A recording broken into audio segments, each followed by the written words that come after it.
Retraite de Carême 2016. Devenons miséricordieux. Deuxième semaine de Carême, la parabole du pharisien et du publicain. L'humilité attire la miséricorde. Dans Luc au chapitre 18, verset 14, Jésus nous dit « Quiconque s'élève sera abaissé, et celui qui s'abaisse sera élevé. » Chers retraitantes et retraitants, nous poursuivons cette semaine notre approfondissement de la manifestation de la miséricorde de Dieu dans notre vie. Nous découvrons, à travers les paraboles, le noyau de l'Évangile et de notre foi, car la miséricorde y est présentée comme la force victorieuse de tout. Les paraboles de la miséricorde sont aux avant-gardes de la prédication du royaume de Dieu et du salut. Elles ne donnent pas le royaume ni le salut, mais elles explorent de nouvelles voies qui y mènent. Savoir que Dieu est miséricordieux, c'est déjà, de fait, un grand pas de fait. Mais devenir à notre tour miséricordieux, c'est plus difficile. Nous n'aurons pas assez d'un carême pour le devenir, mais nous pouvons déjà y prendre goût et nous convaincre vraiment que Dieu nous y appelle.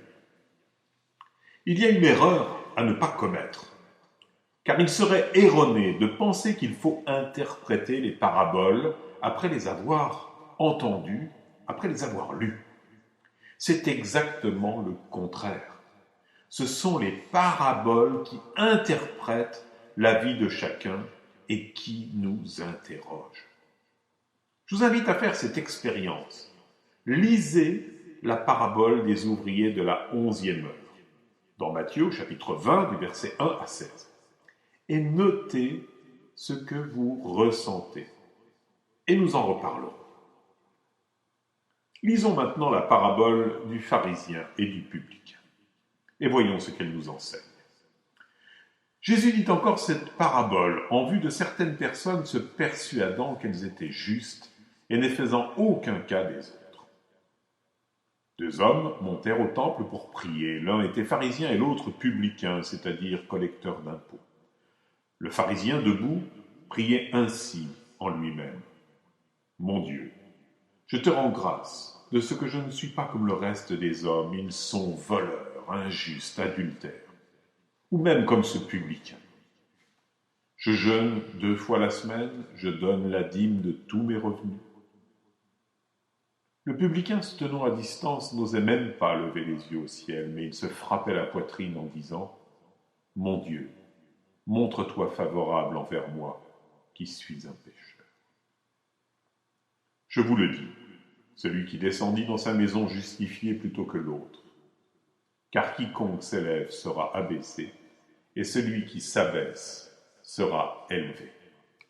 Cette parabole se trouve dans Luc au chapitre 18, du verset 9 au verset 14. Les deux personnages campés dans cette parabole sont aux antipodes.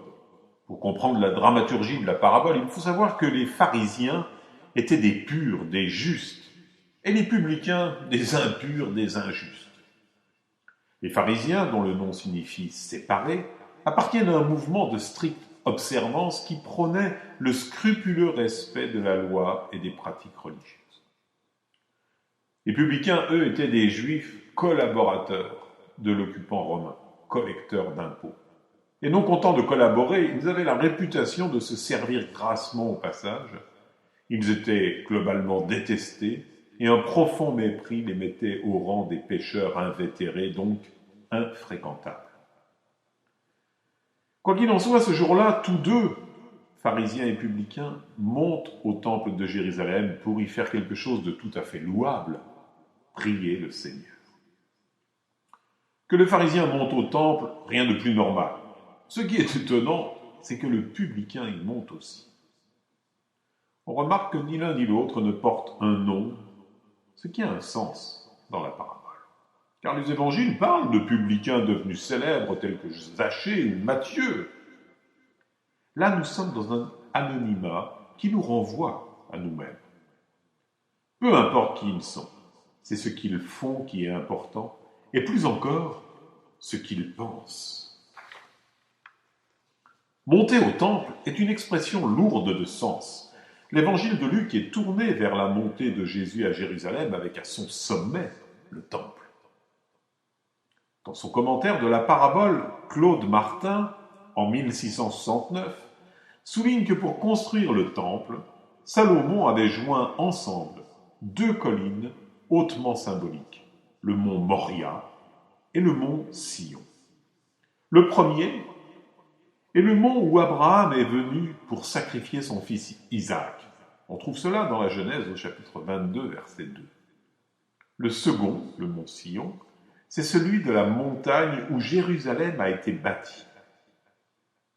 Le mont Moria évoque par son nom la mortification et l'amertume, tandis que par son nom, le mont Sion évoque la contemplation.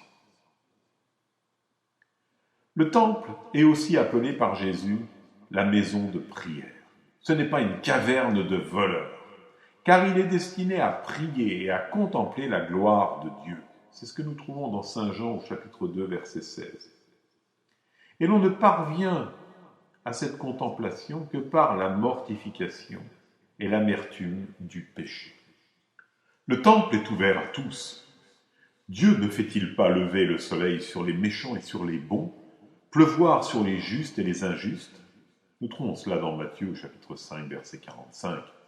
Ainsi en est-il du soleil, de la pluie, mais aussi de la grâce. Si rien n'est dit de l'endroit où priait le pharisien, on peut le déduire en fonction de celui d'où priait le publicain. Un bon pharisien prie debout, au plus près du Saint des Saints, au cœur du temple. Et sa prière est parfaite à ses yeux. Mon Dieu, je te rends grâce de ce que je ne suis pas, comme le reste des hommes. Ils sont voleurs, injustes, adultères, ou même comme ce publicain. Je jeûne 2 fois la semaine, je donne la dîme de tous mes revenus. Le pharisien fait apparemment tout bien, et il est fier de lui. Il est sur le mont Sion, celui de la contemplation. Il se contemple lui-même. Pour rendre grâce, il déborde de mots. En grec, il y en a 29, alors que le publicain va en utiliser 6. Qu'est-ce qu'il y a de mal à ça? Le pharisien respecte scrupuleusement la loi. Or, si on se souvient bien, on sait que Jésus a été touché par un jeune homme riche, qui lui aussi respectait la loi sans jamais la transgresser, au point de susciter une forte émotion dans le cœur de Jésus. Il est dit dans Marc 10, au verset 21, « Alors Jésus fixa son regard sur le jeune homme riche, et il l'aima. » Le hic, et il est de taille, c'est que le pharisien respecte la loi de Dieu sans avoir le cœur de Dieu, un cœur compatissant et miséricordieux.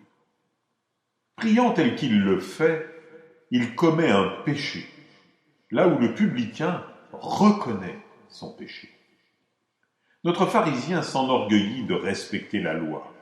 Il est atteint d'un mal difficilement curable, l'orgueil spirituel, qui le porte à juger les autres. Or, lorsque nous jugeons, nous nous mettons à la place de Dieu. Il n'est pas question ici du jugement porté sur un acte commis, mais de porter un jugement sur une personne. Cela vaut aussi bien envers soi-même qu'envers les autres. Se juger juste et juger les autres injustes, c'est tout d'abord se tromper fortement. Et c'est ensuite penser à tort que nos actes peuvent nous justifier, nous rendre justes devant Dieu. Or, Dieu seul justifie, nous rappelle Paul dans l'Épître aux Romains au chapitre 8, verset 33. Et Dieu justifie qui il veut, quand il veut et comme il veut. Dieu pardonne aux pécheurs non pas en vertu du respect ou du non-respect de la loi, mais en vertu de la grâce en Jésus-Christ, le juste ressuscité, auquel le croyant est uni par la foi. En fin de compte, le pharisien en prière a une poutre dans son œil, comme on pourrait l'évoquer au chapitre 7, verset 3 de l'évangile de Matthieu. Le publicain, quant à lui, ne s'est pas approché du Saint des Saints. Il est resté avec son amertume, avec le regret de son péché sur le mont Moria. Et il prie, comme je vous le disais tout à l'heure, en peu de mots, 6 mots en grec. Il est dit, le publicain se tenant à distance n'osait même pas lever les yeux au ciel, mais il se frappait la poitrine en disant « Mon Dieu, montre-toi favorable envers moi qui suis un pécheur. » Il se tenait à distance, certainement sur le parvis des gentils, là où on se livrait aux activités interdites dans le temple, le commerce, la mendicité, et qui correspondaient bien aux activités de ce publicain collecteur d'impôts. La conscience de son péché est très forte. Dans son âme, il se trouve donc sur ce mont Moria, éprouvant amertume et se mortifiant, en tenant son regard baissé et en se frappant la poitrine. Il est là en vérité, avec le poids de son péché. Il ne se compare à personne, alors qu'il est au milieu de non-juifs, de mendiants. Il lui était possible à lui aussi de se juger supérieur à ceux qui l'entouraient. Il aurait pu dire « Je te rends grâce, Seigneur, pour mes richesses. Je ne suis pas comme ces mendiants importuns, ces païens qui ne te connaissent pas. » Or, rien de tout cela ne l'effleure. Il se met à nu devant Dieu et lui demande de lui être favorable. Se reconnaître pécheur, sans se détourner de Dieu, mais en l'appelant à l'aide, est le signe incontestable que l'Esprit de Dieu agit dans le cœur d'une personne. Une des premières choses que fait l'Esprit Saint est de nous convaincre que nous sommes pécheurs, car c'est l'Esprit de vérité, l'Esprit consolateur. Et Jésus nous le dit dans Saint Jean au chapitre 16, verset 8, « Quand le consolateur sera venu, il convaincra le monde en ce qui concerne le péché, la justice et le jugement. » En regardant ces deux attitudes, on pense à la parabole des invités des noces. Il est demandé à celui qui s'était mis de lui-même au premier rang de céder sa place, tandis que celui qui était au dernier rang est appelé par le maître de maison à s'avancer aux premières places. Dans Luc au chapitre 14, versets 7 à 11. Ainsi se réalise la parole de Jésus qui conclut la parabole. Quiconque s'élève sera abaissé, et celui qui s'abaisse sera élevé. Retentit encore en écho cette parole du Christ. Amen, je vous le déclare, les publicains et les prostituées vous précèdent dans le royaume de Dieu. Dans Matthieu, chapitre 21, verset 31. Le publicain, en s'humiliant devant Dieu, c'est-à-dire en se plaçant devant lui en toute humilité, sans faux semblant, a attiré sur lui la miséricorde de Dieu. Ainsi s'ouvre pour lui un chemin nouveau qui, s'il l'emprunte, le mènera au royaume de Dieu. Alors je vous propose en méditation et en approfondissement cette semaine 4 choses. Avons-nous pour habitude de juger les autres? Deuxièmement, acceptons-nous pour parvenir à la contemplation les mortifications et l'amertume de notre péché? Troisièmement, nous pouvons méditer cette semaine le Magnificat, qui est une hymne de miséricorde, et avec l'aide de la Vierge Marie, apprenons à prier Dieu d'un cœur humble et droit. Et puis je vous rappelle, comme je vous l'ai dit dans le cours de cet enseignement, eh bien, relisez la parabole des ouvriers de la 11e heure. Notez ce que vous avez ressenti, Matthieu 20, versets 1 à 16. Et dans le prochain enseignement, nous en reparlons. Bonne semaine, bonne retraite de carême. Vous pouvez retrouver aussi cet enseignement sur le site internet www.monastère-invisible.com.